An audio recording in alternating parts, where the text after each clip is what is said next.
Hey y'all, don't mind my light situation and how bad it is. I was gonna film this at an hour with daylight, but plans changed, so now I have to film this at like 2 in the morning. Apologies. Also, if it sounds like I'm whispering, I am, because it's 2 a.m.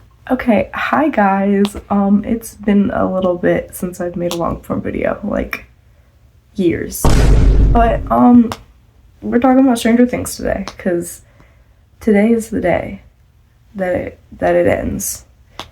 One last adventure. I've been watching since season 3, like a little bit before season 3 came out, so very sad. But yeah, it's volume 3 is today, and I'm gonna discuss my thoughts about a certain topic. Byler! So any Malevins, if you're watching, maybe like instead of watching this, because you're not gonna enjoy anything I have to say, so maybe go watch something else. You know, there are some great videos out there that I feel like would be much more entertaining than this for you. So instead of watching and then commenting about how I'm delusional and all that fun stuff, just go watch something else, you know? Go watch like a Malevolent analysis or something like that, if that's what makes you happy. I don't even know if those exist. Okay, so although I just said, oh, I'm Byler shipper, I've been shipping Byler since I saw the van scene, because I was kind of oblivious before that, and then I was like, but I have a lot of doubt, because volume 2 came out, and I had high hopes, and then it crushed my hopes and dreams. So we're gonna not do that this time, and we're gonna go in not expecting it, because there's a quote from Spider-Man No Way Home that MJ says, and she says, expect disappointment and you'll never truly be disappointed, and I take that to heart. So that's how I'm gonna go into it, because I don't want to be disappointed again, because that sucked. So for now, there's so many loose ends that still need to be covered in one episode, where they're gonna be busy trying to, you know, like defeat Vecna. I don't know how they're gonna do it, so we're gonna go over it. So some of the loose ends that I put down, at least, I also have my notes over here, so if I'm looking over here, it's because I'm reading my notes. The painting from season 4, the van scene painting, that Will made for Mike and then lied about and said that Elle commissioned it when she did not. That hasn't been addressed, and they said they were gonna address it.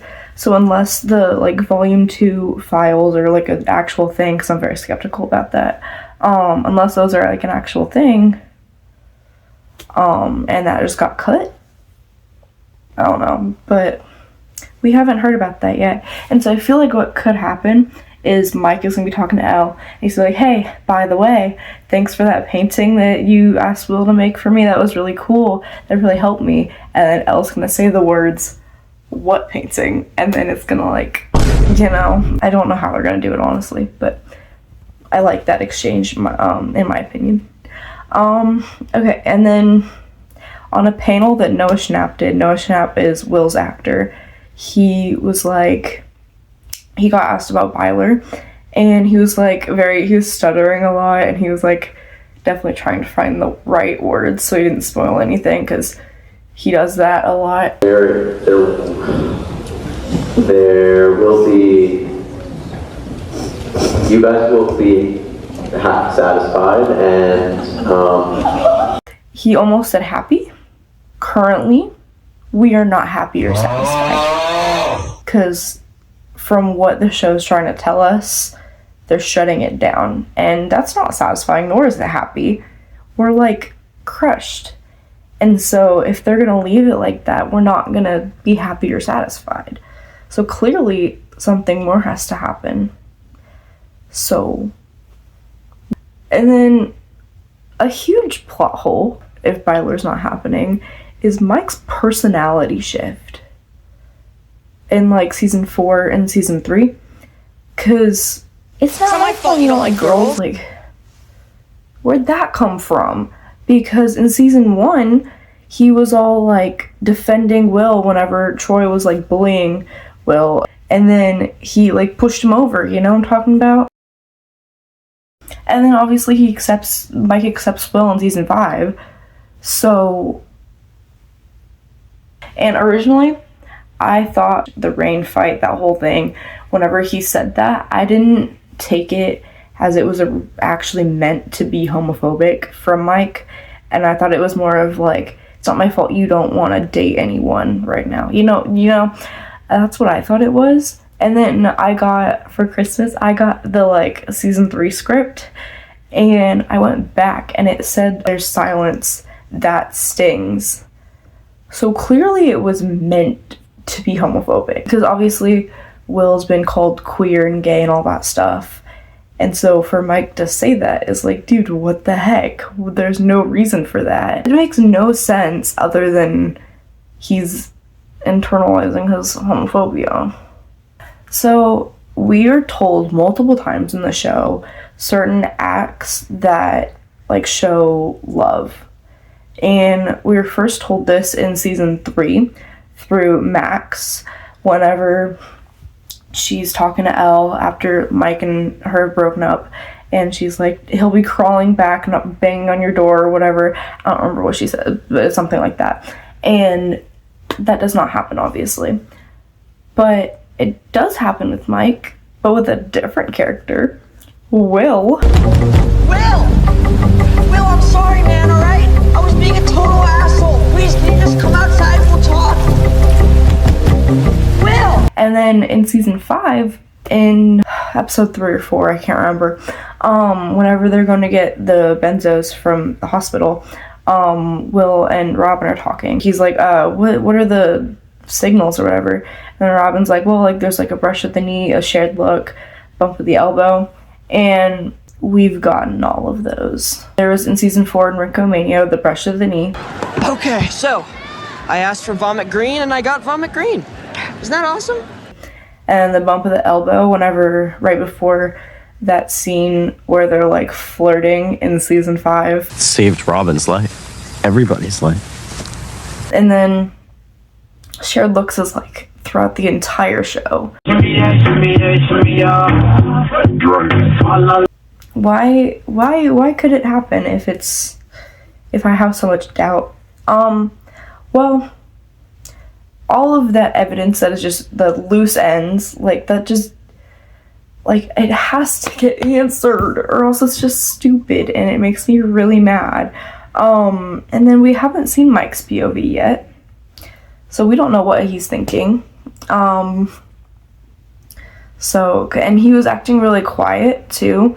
Obviously, he's not gonna be like, I like you too, Will, in front of everyone, but, like, you know, I feel like he was being really quiet, and they are canonically best friends.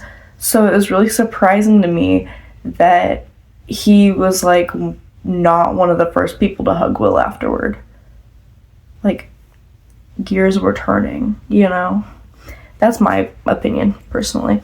The Duffers have said, a good twist is one you never see coming. They're trying, in that coming out scene that Will has, it seems like they're trying to shut it down, because he's like, oh, he was just my Tammy. Like, no. And then a lot of people have been saying Will's an unreliable narrator because he doesn't know that for a fact, which is true. I mean, he doesn't know that Mike is his Tammy because he doesn't know Mike's side of things. And then something I just thought of is, like, Will has been through so much, and every other main character has had a relationship.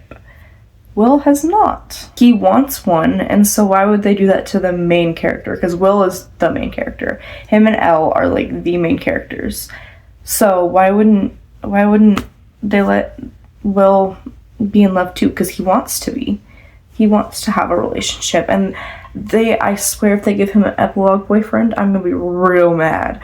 But I really hope they don't do that, because there's also that theory that, like, Mike and Elle aren't even dating, which I don't know that I believe, because I feel like I really want to believe it, but those hugs were a little intimate. Just because they haven't kissed yet doesn't exactly mean they've broken up, which I do like the theory. If you haven't heard it, it's basically just that in between season 4 and season 5 they broke up, but they're still on good terms and they're still, like, really good friends and stuff, just because, like, they don't need to be dating. And I personally, I love Mike and I love Elle as characters. Not together. They don't need to be together. They are not a good couple. Like, they've grown apart. Elle needs to not be in a relationship right now. And Mike is gay. Why it could possibly not happen? Okay, so they were definitely, like, it felt like in Volume 2 they were trying to shut down Byler really quickly. Because, like, even in Volume 1, like, it was going normal, and they just, like, had no scenes together, and they, like, whenever, the only Byler scene we got in Volume 2 was that first scene whenever Mike goes and hugs Will. A real-life, honest-to-God sorcerer! Aww. Whenever Will was like, run! You know, and then he got, like, flung back, like, Mike was the furthest away from him and seemed the least concerned, which is nothing like Mike. And he's just like, and like with the coming out scene, Dustin Lucas beat him to hugging Will. Like, why was he not one of the first people? Like, I don't get why they're distancing them so much now. There's just like a lot of, I feel like there's more Malevolent scenes. Because obviously Elle was in the Upside Down, so they can't really have Malevolent scenes in Volume 1, but there's just like meaningless Malevolent scenes that I feel like they just kind of threw in there, and I don't know. I didn't like that. And they're not great either. Like, it's not like they're being all cute and lovey-dovey, I feel like. I don't know. If Byler isn't canon, I feel like it's just bad writing at this point, because they're trying to shut it down really quickly and, like, giving us no time to kind of, like, grieve. Like, I don't know. It's like they're shutting it down, but they're not, because they haven't explicitly said, oh yeah, Byler's not canon. That scene was like showing Byler's not canon. Like, they haven't said that yet. So it's just like, I'm confused. Can y'all stop queer baiting? Because I felt very queer baited after, and then I kind of thought about it and I was like, okay, it's not as bad as I'm thinking about it. I think we might be okay, but I don't know. I'm trying to not get my hopes up, but I guess we'll see. So yeah, Happy New Year. Let's hope the year doesn't start with us all grieving the loss of Byler. I mean, all the other characters too, but we already know that's going to happen. We're preparing for that. But please let Byler be canon. Okay.